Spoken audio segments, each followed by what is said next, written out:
है। और हर बलात्कारी और हर आरोपी भारतीय जनता पार्टी या उससे संबंधित पक्षों में से क्यों होता है?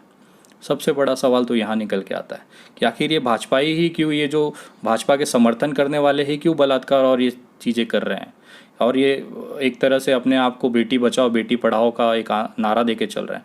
तो कहीं ना कहीं उनकी इन्वॉल्वमेंट है, उनको संरक्षण भाजपा से और उनके गुंडों से मिलता है, जिसकी वजह से इन अपराधियों। बहुत बहुत शुक्रिया जी। विनय दुबे जी हमारे चैनल को वक्त देने के लिए। आपको जिस तरीके से बिहार में ये गुलनास का जो कांड हुआ और भी पिछले कई दिनों से अभी हाथरस का मामला ठंडा नहीं हुआ था, उसके बाद फिर देखा जा रहा देश में अन्य हिस्से में हुआ, उसके बाद फिर ये गुलनास का मामला बिहार में काफी तूल पकड़ता हुआ दिख रहा है। आपको कैसा लगता है, मतलब क्या मानसिकता है लोग की, क्या सोच है, उनको करने वक्त क्या शर्म नहीं आती? जिस तरीके से कांड करते हैं उनको शर्म नहीं आती होगी? देखिए, शर्म की बात नहीं है, यहाँ पे सबसे बड़ी बात है कि इनके हौसले बुलंद किस तरह से हैं। यहाँ पे जो अपराधी लोग इस तरह की कृत्य कर लेते हैं, खुलेआम किसी को खुले दिन भर, भले दिन के उजाले में अगर जला दिया जाता है, जैसे गुलनास को ले लीजिए, वो जलाने वाले को इतनी हिम्मत कहाँ से मिलती है? ये कहीं ना कहीं सरकार की छूट है जो अपराधियों के अंदर ये हौसला देती है कि आप बलात्कार करो, आप लड़कियों को जला दो, हम आपको आरोप कुछ नहीं होने देंगे। यही जो कॉन्फिडेंस है। और हर बलात्कारी और हर आरोपी भारतीय जनता पार्टी या उससे संबंधित पक्षों में से क्यों होता है? सबसे बड़ा सवाल तो यहाँ निकल के आता है कि आखिर ये भाजपा ही क्यों, ये जो भाजपा के समर्थन करने वाले ही क्यों बलात्कार और ये चीज़ें कर रहे हैं, और ये एक तरह से अपने आप को बेटी बचाओ बेटी पढ़ाओ का एक नारा दे के चल रहे हैं।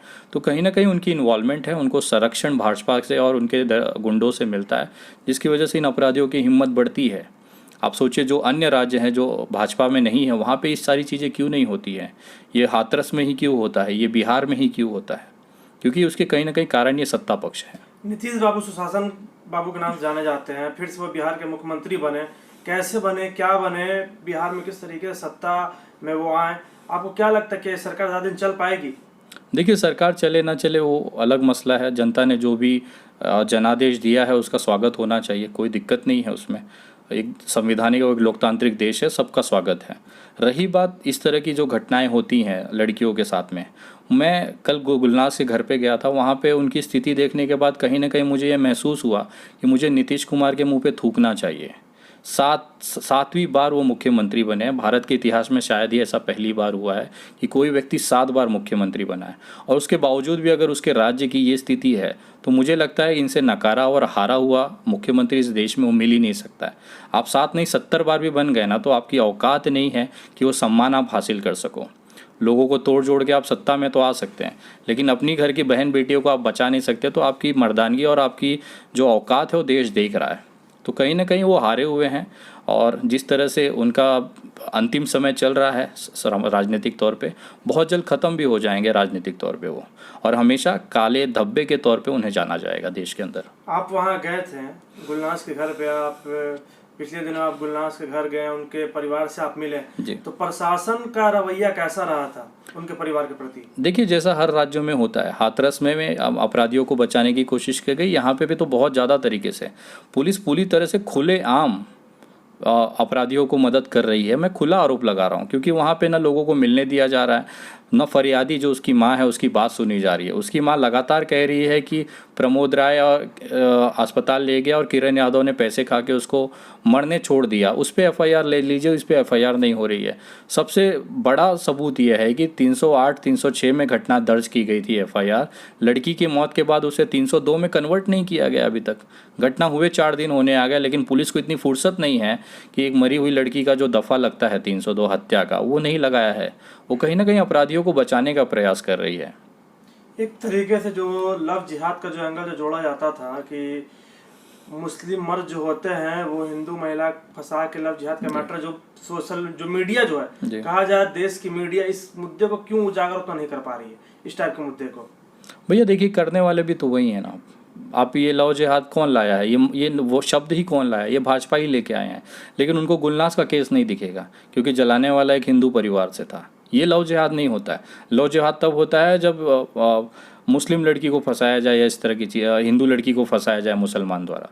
ये योगी जी को पूछना चाहता हूँ कि ये लव जिहाद के चक्कर ये कैटेगरी में बैठेगा कि सिर्फ आपका एक अलग ही लव जिहाद का मामला है? हमेशा मुसलमानों के पीछे ही रहोगे क्या? बेटी बेटी होती है, चाहे हिंदू की हो चाहे मुसलमान की हो, और आरोपी चाहे मौलवी हो चाहे पंडित हो, कोई फ़र्क नहीं पड़ता। बलात्कारी और जो इस तरह के कृत्य करने वाले होते हैं ना, इंसान नहीं होते, वो जानवर होते हैं, उनको सिर्फ उसी कैटेगरी में रखा जाए। लेकिन उसमें भी ये धर्म ढूंढने वाले, ये जो भोसड़ी वाले बैठे हैं ना भारतीय जनता पार्टी के लोग, ये उनकी औकात ही यही है। क्योंकि अगर ये धर्म और जात पात ना करें ना, तो इनको एक रोटी खाने के लिए मोहताज हो जाएंगे, क्योंकि इनके पास करने के लिए कुछ नहीं है। एक काम बता दीजिए आप कि इन्होंने किया होगा, केवल एक दूसरे के नफरत फैलाना, हिंदू मुसलमान कराना, और बलात्कार जैसी घटना, पेट्रोल डाल के जलाने जैसी घटना में भी ये धर्म ढूंढ रहे हैं। तो इससे बड़ा नीच और कुत्ते जो इंसानियत है ना, ऐसा कहीं नहीं मिलेगी आपको। जी, तो आप बिहार के लोग क्या संदेश देंगे, और भी जो अन्य लोग राज्य के लोग हैं जहाँ इस तरह की घटनाएं होती हैं, क्या कैंडल मार्च निकाला जाता है, आपको आंदोलन भी होती है, जब मामला होता है फिर मामला ठंडा पड़ जाता है? नहीं, ऐसा नहीं होता है, मामला चलता रहता है। जो लोग भी आंदोलन करते हैं वो सिर्फ रुकते नहीं हैं, जिसको भी आंदोलन करना होता है वो आखिरी समय तक लेके जाते हैं। पटना में भी शुरू से इस मामले पे जुड़े हुए लोग हैं, आज भी वो खड़े हैं उसके परिवार के साथ में, और अब तो ये पूरे देश में चलता रहेगा। लेकिन सबसे बड़ी जो जड़ है उसे ख़त्म करने की ज़रूरत है कि आखिर ये घटनाएं हो क्यों रही हैं, हमें उस पर वार करना है। और पूरे देश और बिहार से मैं कहना चाहूँगा कि इस तरह के लिए आप आवाज़ उठाएँ, क्योंकि अगर आज शांत रहेंगे, कल आपकी बहू बेटियों का नंबर आएगा, फिर आप चिल्लाइएगा। जी, विपक्ष का रोल इसमें आपको ढीला लगा कि नहीं लगा? विपक्ष का देखिए, विपक्ष तो है ही नहीं। विपक्ष होती तो आज रस्तों पे आंदोलन हो रहे होते। उनको तो सिर्फ चुनाव और वोटों से मतलब होता है। आप वोट नहीं दिए, वो घर पे जाके बैठे, आप झेलिए। तो कहीं ना कहीं विपक्ष होती तो शायद आज देश की ये दुर्गति नहीं होती। विपक्ष की कमी खल रही है, लेकिन हम जैसे लोग जो एक विपक्ष की भूमिका में है, एक सामाजिक कार्यकर्ता होने के नाते हम लड़ेंगे। हम आप जैसे सिर्फ वोटों की राजनीति में नहीं इंटरेस्ट रखते, हम जनहित में काम करते हैं, और हम जैसे तमाम सामाजिक कार्यकर्ता हैं जो आंदोलन कर रहे हैं आज सड़कों पर। जी, बहुत बहुत शुक्रिया। धन्यवाद भैया।